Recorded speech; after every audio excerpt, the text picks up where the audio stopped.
यार भज्जी, इन गांव वाले ने तो हमारी सगरी इज्जत गू के नीचे दबा दी। अरे हमने क्या क्या नहीं किया इन गांव वालों के लिए।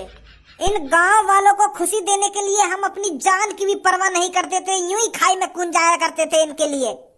पर इन्होंने हमारे बारे में नेक भी नहीं सोचा। हम खामखा अपनी ऐसी तैसी मराते रहे इनके पीछे। अरे इतनी सालों से हम गांव वालों की मदद करते आ रही हैं, पर इन्होंने हमारी गांव पे लात मार दी। वोट हमें देने के अलावा वो छपिए वोट दे रही हूँ। अरे मैं तो आज तक सोचता आ रहा था कि गांव वाले भज्जी को पसंद करते हैं सबसे ज्यादा, भज्जी को। भज्जी इनका फरिश्ता है, भज्जी इनका हीरो है। पर आज वही हीरो लोगों के सामने जीरो बन गया। मुझे बिल्कुल भी यकीन नहीं हो रहा है अपनी आंखों पर कि गांव वाले दारू पीने के लिए अपने गांव के हीरो, अपने गांव के फरिश्ते को अकेला छोड़ देंगे। बहुत गलत किया है भज्जी तेरे साथ गांव वालों ने। काय को गर्रा रहा है इतना, काय को आग बबूला है रो, शांत रहे। मैं भी तो सोच रहा हूँ कुछ ऐसा गर्मी दिखाने तो मैं गांव का सरपंच न बनने वाला, समझो। दिमाग से काम लेना पड़ेगा हमें, दिमाग से। अरे क्या हो गया जो छपरी ने गांव वाले बहला लिए हैं दारू के चक्कर में। अब हम भी कुछ अलग सोचेंगे, हम भी टट्टी वट्टी न बनवाएंगे उनके लिए, कुछ कुछ अलग लाएंगे जो लोग वोट देने। पर अब तू करेगा क्या? सगरे गांव वाले ने तो छपरी लेगा अपने पीछे भगा के दारू पियाने को। करिए आयो अपनी सरपंच का प्रचार गांव में, कोई मिला तो ना मिला जो तुझको वोट दे सके। क्या बस यहाँ पे मोहट आके गया और मोहट आके घर पे आ गो? तेरे गांव वाले तुझको वोट देंगे या नहीं देंगे? तू तो इनका हीरो कहिए, तू तो इनका फरिश्ता कहिए, तो कोई वोट देंगे गांव वाले, है नहीं? वो पापा, तेरी शक्ल देख के तो लगना रहा कि गांव में तो एक भी वोट मिलेगी। सही कह रहे पापा तुम। आज पता चला है मुझको गांव वालों की नजरों में भज्जी की कोई इज्जत नहीं है। अरे मैं तो इतनी सालों से इनकी मदद करता आ रहा था, ये सोच करके गांव वाले मेरी इज्जत करेंगे, पर यूं तो मेरी लोड़ा भी इज्जत न कर रहे। एक चोर के पीछे चले गए मेरे को वोट देने के लिए दारू के चक्कर में। वह छपरी ने गांव वाले को दारू का लालच का दिया, वो तो सास के यूं ही भाग गए पीछे। पर पापा आपका बेटा भज्जी उनके लिए लैट्रिन बनवाना चाहता था। मैं नहीं चाहता था कि वो खुले में हगे, वो चार दीवारी के पीछे लैट्रिन में हगे। पर उन्हें मेरी बातों का लोड़ा भी फर्क न पड़ रहा। वो तो सास के चामीन है कि हमारे घर में लैट्रिन बने, वो तो खेत में हगने के लिए राजी है। मैंने तो पापा उनसे ये भी कहा था कि मैं आपके गांव को दुबई जैसा बना दूंगा, पर उनके कानन में तो जुई न रहेंगे मेरी बात न सुन के। दारू पिया इनको, दारू पिया और सास के बुड्ढन की शादी करवाओ, तब वोट देंगे लोगों। क्या बुड्ढन की शादी करवा? हाँ, एक बुड्ढा ने तो यूं कह रहा कि मेरी तो शादी न हुई है, मेरे तो बालक बच्चे हैं ही ना, तो मैं क्या करूंगा तुमको वोट देके। तो इतने में ही वह चोर ने बात यूं कह दी कि चाचा मैं करवाऊंगा तुम्हारी शादी, मैं बनवाऊंगा तुम्हारी सुहागरात। तो सास का वो बुड्ढा वह वोट देने को राजी है। पापा ये गांव गलत रास्ते पर जा रहा है, गलत दिशा में भटक गया है ये गांव। गांव वाले चाहते नहीं है हमारे गांव में तरक्की हो। पौवा मांग रहे पौवा। मैंने तो उनसे कहा था कि मैं आपके लिए बादाम मुनक्का छुआरे ला कर दूंगा। ये पौवा तो आपका शरीर बिगाड़ेगा और बादाम मुनक्का छुआरे आपका शरीर बनाएंगे। पर न्यों करे पौवा ही चाहिए। अब भज्जी सरपंच तब जीतेगा जब मैं उनको झिक्के दारू पियाऊंगा। अब तुम्हें बताओ भज्जी ऐसा कैसे कर सकता है? ऐसे अपने से बुजुर्ग को दारू पिला सकता है भज्जी? ऐसे हमारे गांव की तरक्की है जाएगी दारू पिया पिया के? हैं गांव की सड़कें बन जाएंगी ऐसे? अरे बेटा तेरी कोई गलती नहीं है, समझ रहा हूँ मैं तेरी फीलिंगों को। पापा तुम भी आगे दर्द भरी बातों में डूब गए। यूं तुमको अपनी दर्द भरी बातों के दलदल में डुबाया जा रहा है और तुम डूबते जा रहे हो। अरे तुम्हारा चूतिया बनाने की कोशिश कर रहा है ये। तुम्हारी तरह गांव वाले भी अच्छी तरीके से जानते हैं कि ये कितना कमीना, कितना नालायक और कितना बेवकूफ है। इसलिए तो गांव वाले को वोट न दे रहे हैं और ये तुम्हारे सामने यहाँ पे आके कहानी बना रहा है जो तुम को सपोर्ट कर सके। समझो पापा, कुछ समझो। भज्जी है ये, भज्जी कैसे भी चूतिया बना सकता है हमारा ये। मेरे बड़े भाई, पहले तेरा कभी चूतिया बना दिया होगा भज्जी ने, पर आज भज्जी सच बोल रहा है, आज चूतिया नहीं बना रहा है तेरा। अरे आज भज्जी के साथ जो घटना हुई है, भज्जी उसकी सच्चाई बता रहा है तुम्हें कि गांव किस दिशा में जा रहा है। गांव के लोगों को अपनी गांव की तरक्की की कोई परवाह नहीं है।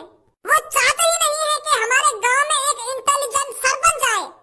उन्हें तो मूत मारा चाहिए, जो उन लोगों को भी मूत पियाता रहे और खुद भी मूत पीता रहे और एक साथ मिलकर नाली में पड़े रहे। ऐसे चाहे गांव बारे तो कुछ शर्म तो आना रही होगी। तू गांव वालों के लिए इतना गलत सलत बोल रहा है। अरे कौन नहीं चाहता पक्के मकानों में रहना, कौन नहीं चाहता लैट्रिन में हगना, और कौन नहीं चाहता अपने गांव की तरक्की। अरे यहाँ गांव का कोई भी लोग न चाहे गांव की तरक्की। यहाँ गांव के लोग बस दारू पीने के लिए तैयार है और नाली में लुढ़कने के लिए तैयार है। गांव के लोगों में से कोई नहीं चाहता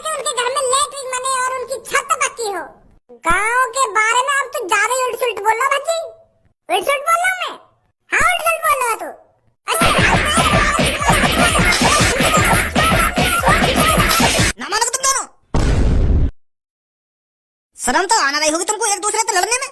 मेरी नजरों के सामने से निकल जाओ, कहीं मैं तुम्हारी हड्डी पसली तोड़ दूं। लगा जल्दी आते। आजा धनुआ।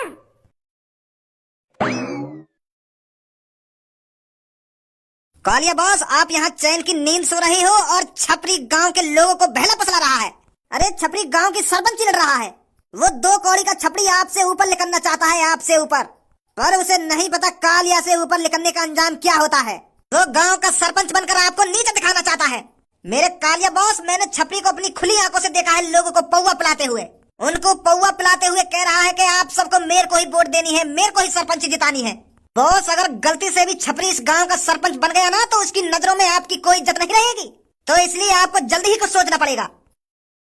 कहाँ से मिली है तुझे ये खबर? बॉस, कहाँ से मिली है? मैं बताता रहूँ, मैं अपनी खुली आंखों से देखता आ रहा हूँ छपरी को। वो गांव के हर एक लोगों को दारू पियाकर बहला फुसला रहा है और उनसे कह रहा है कि गांव का सरपंच मैं ही बनना चाहिए आपकी बार। झिक्का दारू पिया रहा छपरी गांव वाले ने। ऐसा तो आपको खौफ पूरा खत्म हो जाएगा गांव में से। ऐसे हाथ पे हाथ रखकर मत बैठ रहिए बॉस, आपको सोचिए, कुछ करिए जल्दी से जल्दी। गांव वालों की इतनी हिम्मत जो छपरी को वोट देंगे, छपरी को सरपंच बनाएंगे। अरे इस गांव में कालिया से ऊपर ना कोई सरपंच है ना कोई प्रधानी है। इस गांव में जो भी कुछ है कालिया है, सिर्फ कालिया। इस गांव में कालिया के अलावा ना कोई अपनी चला सकता है और ना ही आगे कभी चला पाएगा। मैं देखता हूँ गांव वाले कैसे छपरी को वोट देंगे। बंदूक निकाल जल्दी, कल सुबह मैं देखता हूँ कौन सा छपरी के साथ है। अब बताइए गांव वालों, आपको छपरी जैसा सरपंच मिल सकता है जो आपको खुल के दारू पिला रहा हो और दारू के साथ चखना ला रहा हो? ऐसा सरपंच आपको मिल सकता है क्या? अरे ऐसा सरपंच 500-600 सालों में एक बार पैदा होता है, जो आपको झिक के दारू पिलाए और दारू के साथ साथ पिज्जा खिलाए। पिज्जा कभी खाया था आपने पिज्जा? बेटा हमने खाया पिज्जा, पर मजा आ बेटा, मजा आ गया। बड़ा सही बता रहा हूँ, तो जैसा सरपंच यह गाँव में आ जाए ना तो यो मान लो हम बिल्कुल धन्य है, जाने धन्य है। कहाँ तुम भज्जी की बातों में आए जा रहे थे? संडास से ज्यादा दारू जरूरी है, दारू। अरे आदमी हक तो कहीं भी सकता है, पर दारू इतनी आसानी से नहीं मिलती है किसी को। गरीब आदमी को दारू पीने के लिए दिन रात मेहनत करनी पड़ती है, पैसे कमाने पड़ती है, तब जाकर वो एक क्वार्टर खरीद पाता है और उस क्वार्टर को 1-2 हफ्ते चलाता है। पर छपरी की सरपंची में जब चाहे आप दारू पी सकते हो, जब चाहे आप दारू पी के नाली में डुबकी लगा सकते हो, जब चाहे आप अपनी लुंगी में हक सकते हो। तो बताइए संडास की क्या जरूरत है आपको? हाँ बड़ा बिल्कुल सही बोल रहा तू। हम तो खाम भज्जी की बात में आए जा रहे, बस लैट्रिन बनवाने के लिए वोट दे रहे, पर तेरा हमारी आंखें खोल दें बेटा, आंखें खोल दें। अब तू बिल्कुल भी चिंता मत कर, गांव की सरपंची बस तू ही जीतेगा। तू बस हमें झटका दारू बुलाता रहे और ये दारू के संग जो पिज्जा, हाँ ये चीज खिलाता रहे, सरपंची तू ही जीतेगा। अरे गांव में कितने भी सरपंची पर खड़े हो जाएं, पर हम तेरे को जिताएंगे, तेरे को, अगर तू हमें ऐसे ही दारू पिलाता रहा। बहुत बढ़िया, बहुत अच्छे। अरे यही तो मैं सुनना चाहता था आपके मुंह से। अब जो आपके अंदर जोश है, जब तक आप वोट नहीं दे देते तब तक यही जोश होना चाहिए आपके अंदर। कोई भी आपको अपनी बातों में बहला फुसलाए, पर आपको उसकी बातों में नहीं आना है। उस आदमी से छाती ठोक कर कह देना कि अब की बार सरपंची पे सिर्फ छपरी ही आएगा, छपरी। हम ते भी कह दे कुछ छाती ठोक के, क्या कह रहा है? कालिया तू, अरे बड़ी दारू पिलाई जा रही है गांव वालों को। अरे छपरी, तू तो कालिया से भी बड़ा बनने चला है, पर शायद तू ये भूल गया है इस गांव में सिर्फ कालिया ही सबसे बड़ा है। इस गांव में ना कोई सरपंच आ सकता है, ना कोई प्रधान आ सकता है, सिर्फ कालिया आ सकता है इस गांव में, वो भी लूटपाट करने। इतना सब कुछ जानने के बाद भी तूने इतनी हिम्मत दिखाई जो गांव में सरपंच के लिए लड़ने चला। कालिया तेरे दिमाग में नहीं आया क्या? तूने बिल्कुल भी नहीं सोचा अगर तू गांव की सरपंची पे खड़ा होगा तो कालिया तेरे साथ क्या करेगा? कालिया मेरी बात तो समझ। मैं गांव की सरपंची सिर्फ तेरे लिए ही तो लड़ रहा हूँ। मैं तोते ऊपर काहे करना चाह रहा हूँ। मैं गांव की सरपंची तेरे लिए लड़ रहा हूँ। अच्छा, तो तू मेरे लिए गांव की सरपंची लड़ रहा था? अगर तू मेरे लिए गांव की सरपंची लड़ रहा था तो मुझे अब तक ये बात क्यों नहीं पता चली? वो तो मैं कालिया तो को सरप्राइज देना चाहता था। मैं तो यूँ सोच रहा हूँ कि मैं एक बार गांव की सरपंची जीत जाऊँ, फिर कालिया को खुशखबरी दूंगा जाकर।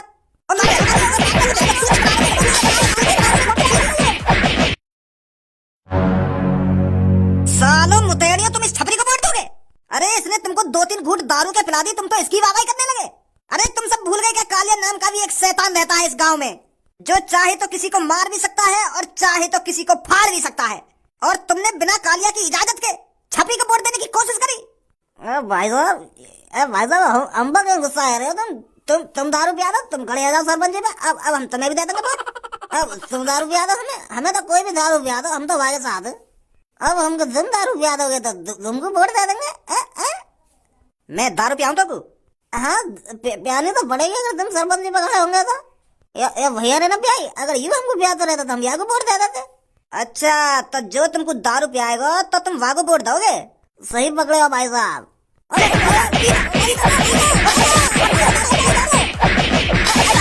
मारो मत यार, मारो मत। तुम यही वोट ले लीजिए, हम पता है हमें मत पिया कुछ भी, यही वोट ले लो हमसे। तुम खड़े हो जाओ, यही वोट दे देंगे तुमको, पर मारो मत भाई साहब, मारो मत। क्यों एक बार में उतर गई सकरी? अभी तो उतर गई 2 दिन घुसन में, अब तो शुद्ध बोलने लगा तू। अब कालिया भी सरपंची पे खड़ा होगा अगर मेरे अलावा तुमने किसी और को वोट देने की कोशिश करी तो तुम तो जानते हो कालिया क्या कर सकता है तुम्हारे साथ, क्या नहीं कर सकता। हाँ ठीक है भाई साहब, तुम ले लीजिए वोट। वोट मुझे ही मिलनी चाहिए, सुनी तुमने? भाई साहब कहता रहे तुम्हें ये वोट मिलेगी, तुम चिंता मत करो। तुम कुछ मत खाएंगे हमको ना कुछ पियेंगे, तुम्हें मिलेगी अब तो वोट। आजा गंजे क्या धोखा दिया सास के गांव वाले ने। अब मेरा मुंह तोड़ा है गांव के सरपंच। अरे मैं तो सोच रहा हूँ कि मैं गांव का सरपंच बन जाऊंगा तो मैं गांव वाले की मदद कर दूंगा। ये सास के कितने गरीब हैं, और अब पता चल रही है कि ये गरीब सास के गरीब ही रहने चाहिए। मैं सोच रहा हूँ इनको घर पक्का बना दूंगा, इनकी रोड पक्की करवा दूंगा, इनके घर में लेटरिन बनवा दूंगा। पर परी सास के मुंह पे मर गई। आगे में छपरी के पीछे मुंह तकी में। इनने यूं भी ना सोची कि भज्जी हमारे लिए क्या क्या करवाएगा, फिर भी ये भाग के पीछे बनाओ सास के व छपरी ये गांव का सरपंच। जब सरपंच बनकर तुम्हारी उल्टी लय बनाई तब पता चलेगी तुमको। और जब तुम भज्जी के पास आए भागे भागे मैं और काटूंगा तुम्हें। बहुत कर ली तुम्हारी सेवा। सही कह रहे हो यार भज्जी, तू जब छपरी इनकी ऐसी तैसी मारेगा ना तब आँख खुलेंगी इनकी। उरे यू हमारी तरफ तो नेक भी ना सोच रहे। 8-9 साल से हम इनकी मदद करते आए, इन पे चोट डाकुन से बचाते आए, फिर भी ये छपरी के पीछे भाग गए। वह छपरी ने इनकी कितनी बार ऐसी तैसी मारी है, फिर भी दारू के चक्कर में वही के पीछे भाग गई। मोह लगा सास के में दिमाग ही न दिखे नेक भी। सही है, मत लड़ तू गांव की सरपंच, मत बन सरपंच। और कुछ सोचेंगे हम अपनी तरक्की के लिए। अरे बेटा भज्जी तू यहाँ पर है बेटा, हम तेरे साथ हैं, हम तेरे को ही वोट देंगे। हम गांव वाले थोड़ा भटक गए थे दारू के चक्कर में। वह सास के छपरी ने हमें खूब दारू पियाई और फिर वहाँ पे एक और ढींगरा आगे बातें भी वागी भी थूचे थी, फिर हमारी भी थूचे थी। सगली दारू तार दी 2 सेकंड में ही। तो तब जाके हमारी आंख खुली कि गुंडन को वोट देने में कोई फायदा नहीं है। ये तो सास के हमें बर्बाद कर देंगे। बेटा तू सही था, तू सही सोच रख रहा था गांव वालों के लिए। पर फिर भी हम तेरे को छोड़कर उसके साथ चले गए। हम बेटा माफी मांगते हैं तेरे से। पर भज्जी बेटा तू चिंता मत कर, हम तेरे साथ हैं। हमें तेरा ऑफर मंजूर है। तू हमारे घर का संडास बनवाना और हमारे घर की छत पक्की करवाना और क्या बोल रहा था तू? मियां खलीफा जैसी बिल्डिंग बनवाएगा हमारे गांव में और हमारे गांव को दुबई जैसा बना देगा। हम बहुत खुश होंगे बेटा अगर तू गांव की सरपंच जीते। अब मेरा मुंह खड़ा हो गया गांव की सरपंची पे। मेरी सास के बुड्ढे, जितनी तुम्हारी उम्र बढ़ती जा रही है ना वही साल तो तुम्हारा दिमाग भी बुड्ढा है तो जा रहा है। नेक भी दिमाग में जोर न डालना चाह रहे तुम। अरे मैं तुम्हारे लिए इतने अच्छे ऑफर लाया, फिर भी तुम मूत पीने के चक्कर में वहाँ छपरी के पीछे भाग गए। नेक ने सोची भज्जी के बारे में। तुमने बीच चौराहे पर भज्जी की बेइज्जती करी है। भज्जी की बेइज्जती जो 9-10 सालों से तुम्हारी मदद करता आ रहा था उसकी बेइज्जती करी तुमने। पर अब भज्जी ने ठान लिया है, भज्जी अब कोई सरपंची नहीं लड़ेगा। रात में जो उनको वोट देनी है। अब बेटा एक और चोर आ गया काले नाम का, वो भी सरपंची पे खड़ा है। वह छपरी के थूत छेद और हमारी भी थूत छेदी संग की संग। और यहाँ कह रहा है हम तो कुछ ना खवाएंगे और ना कुछ पिवाएंगे और तुम मोह कोई वोट दोगे, ऐसा कह रहा हमसे। अब बेटा बता क्या करें हम? अब मोह का बता क्या करोगे तुम, क्या ना करोगे? आधा बनवा ने छेद छाप देंगे कैसे हमें। या बात है, ध्यान रखिए वो छपरी से ज्यादा कालिया खतरनाक है, तुम्हारी तेल लगा के मारेगा। अब तो हम बुरे फंस गए। पहले ही हम या भज्जी को वोट देने को तैयार है जाते तो आज ये नौबत ना आती। भज्जी है बस या गांव में जो कालिया जैसे वह चोर को ठिकाने लगा सके। पर अब यू तो खड़ा ही रहे ना सरपंची पे। हमें मादर चोद निकले जो दारू पीने के चक्कर में वागे पीछे भाग गए। अब कैसे मनाएंगे भज्जी है? यू तो गुस्सा में और साफ मना कर रहा है कि मैंने खड़ा है गांव की सरपंची पे। गुस्सा है ना भी जायज है, हमने या के संग गलत जो करो है ऐसा ना करना चाहिए हमें भज्जी के संग। अब एक ही रास्ता है, हमें अब भज्जी के पापन से बात करनी पड़ेगी। भज्जी के पापन से बात कर हमें भज्जी को दोबारा मनवाना पड़ेगा सरपंची पे खड़े होने के लिए। भज्जी के पापा ही मना सकते हैं भज्जी को अब। हाँ बात में तो दम है तेरे। पर वह चोर कालिया पता चल गई तो वो सास को हमारे संग कुछ करना देवे। अगर वह पता चल गई ना कि हम भज्जी के घर पे गए भज्जी को सरपंच पे खड़ा कराने के लिए तो हमारे संग कुछ गलत ना कर दे वो। अरे अब जो होगा देखा जाएगा, चलो भज्जी के घर पर।